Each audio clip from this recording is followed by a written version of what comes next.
इस लेक्चर के अंदर हम हाइपरलिंक को पढ़ेंगे, क्लिकेबल टेक्स्ट बनाएँगे हम। उससे पहले मैं आपको बताता चलूँ कि मैंने कुछ चेंजिंग्स की हैं अपने डिज़ाइन के अंदर।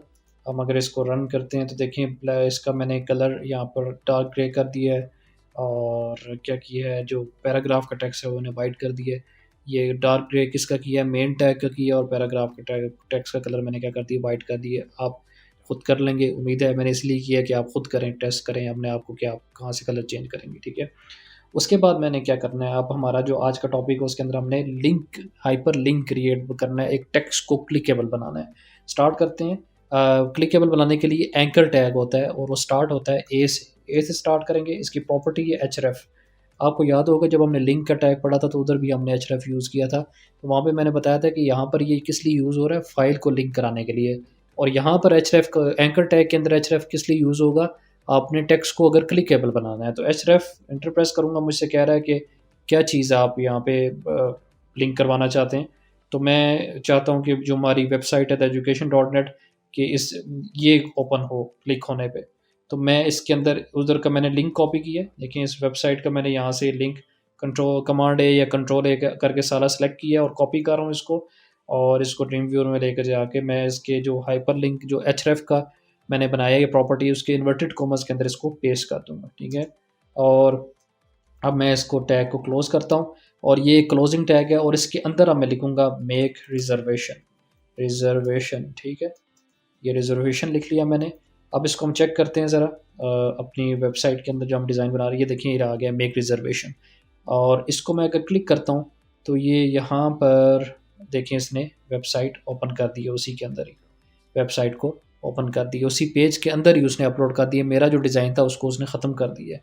अगर आप ये चाहते हैं कि यहाँ पर क्लिक हो और अलग टैब के अंदर ये ओपन हो वेबसाइट, जैसे ये अलग टैब के अंदर ओपन हुई है, तो उसके लिए आप क्या करेंगे, यहाँ पर इसको इसी की एचरेफ की प्रॉपर्टी के बाद यहाँ पे स्पेस देंगे, ग्रेटर देन के साइन के अंदर एक जहाँ पे ए टैग क्लोज हो रहा है ना, यहाँ पर इसको स्पेस देनी है ग्रेटर देन के साइन से पहले, और यहाँ पे लिखना है target, target is equal to blank, blank कर देना है और सेव करेंगे। ये भी प्रॉपर्टी है, target is equal to underscore blank.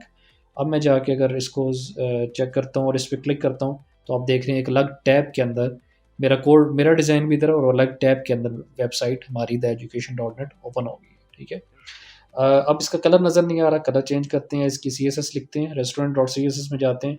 यहाँ पे हम लिखते हैं पैराग्राफ के टैग के बाद हम यहाँ पे नीचे इंटर प्रेस करेंगे, ए टैग के लिए है, क्लास और आईडी देने की ज़रूरत नहीं। कलर क्या देंगे हम इसको, कलर हम इसको वाइट दे देते हैं, और इसको हम क्या देंगे, फ़ॉन्ट फैमिली क्या देंगे इसको हम, जो हम यूज़ कर रहे हैं गौथम वाला, गौथम, और ये इसके आगे फर्दर प्रोनाउंसिएशन मुझे नहीं आती इसलिए मैं उसको कर दिया, सेव कर दिया।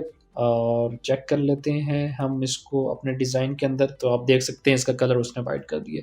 इसके नीचे लाइन आ रही है, अगर आप लाइन को ख़त्म करना चाहते हैं तो इसी की सी एस एस में जाके एक और प्रॉपर्टी होती है सी एस एस की, सेमीकोलन डाल के नीचे करता हूँ एंकर टैग के अंदर ही टेक्स्ट, टेक्स्ट डेकोरेशन की, डेकोरेशन की, ये टेक्स्ट डेकोरेशन पे इंटर करूँगा, इसको मैं नन अगर कर दूँगा, नन कर दिया, सेव करूँगा। अब डिज़ाइन में जाके देखता हूँ तो अब देखिए उसके नीचे से लाइन जो है वो ख़त्म हो गई है। अब अगर ये आप पे मैं छोड़ता हूँ, आप इसको यूज़ में करना चाहते हैं या नहीं चाहते, मैं नहीं करना चाहता। ये इसको मैं अगर ख़त्म करना चाहता हूँ, बल्कि लिख ही रहा है, मैं चाहता हूँ ये कमेंट हो जाए, तो सी एस एस के अंदर कमेंट करने का क्या तरीका होता है, एच टी एम एल का तो मैंने आपको बता दिया था, सी एस एस के अंदर कमेंट करने का क्या तरीका होता है। इस सारे टेक्स्ट को मैंने सेलेक्ट किया और यहाँ पर जाके राइट कर अप्लाई, ये स्टैरिक वाला फॉरवर्ड स्लैश स्टैरिक वाला, इस पे कमेंट करूँगा सेकंड वाले पे। तो ये सी एस एस के अंदर कमेंट करने का ये तरीका होता है, सेकंड वाली ऑप्शन आपने सेलेक्ट करनी है, पहली एच टी एम एल वाली नहीं करनी, ठीक है।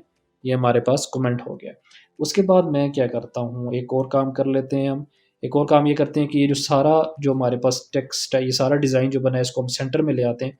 सेंटर में लाने के लिए मैं क्या करूँगा कि मैं इसको हम एक काम कर लेते हैं कि ये पूरा डिज़ाइन जो है, बजाय इसके कि हम हर टैग के अंदर जाके इसको टेक्स्ट लाइन सेंटर करें, इसको भी हेडर को भी टेक्स्ट लाइन सेंटर करें, नेविगेशन में भी जाके प्रॉपर्टी लिखें टेक्स्ट लाइन सेंटर की, हम एक मेन डिव बना लेते हैं। डिव इसको नाम दे देते हैं, डिव को क्लास दे देते हैं कंटेनर की, कंटेनर की, ठीक है।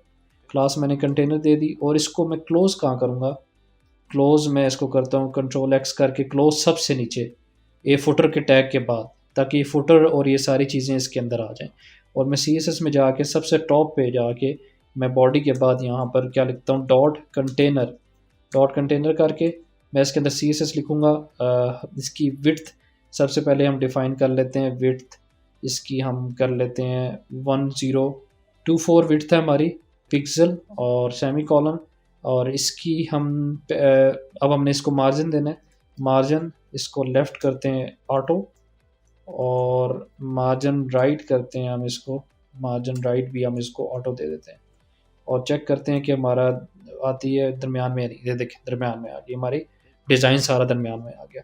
क्या हुआ, किया क्या है कि विड्थ मैंने इसको इतनी दी है जितनी हमने प्रॉपर, हमारी मैक्सिमम विड्थ डिज़ाइन के अंदर कितनी है 1024, मैंने इसको विड्थ दे दी 1024 ताकि जो मैक्सिमम हमारी डिज़ाइन की विड्थ है वो इसको भी मिल जाए। और इसको मार्जिन लेफ़्ट क्या कर दिया, ऑटो दे दिया कि जितना आप लेफ़्ट पे लेके जा सकते हो ले जाओ, मैं आपको कोई वैल्यू नहीं देता। मार्जिन राइट भी मैंने ऑटो कर दी कि जितना आप राइट से इसको मार्जिन दे सकते हो आप दे दो, खुद ब्राउज़र दे देगा उसको, मैंने उसको कोई वैल्यू नहीं दी। उसने ऑटोमैटिकली अपनी तरफ अपने हिसाब से देखकर उसको दरमियान में कर दिया। आज के लेक्चर में इतना ही, मिलते हैं आपसे नेक्स्ट लेक्चर में, तब तक के लिए आपसे इजाज़त चाहूँगा। Thank you so much.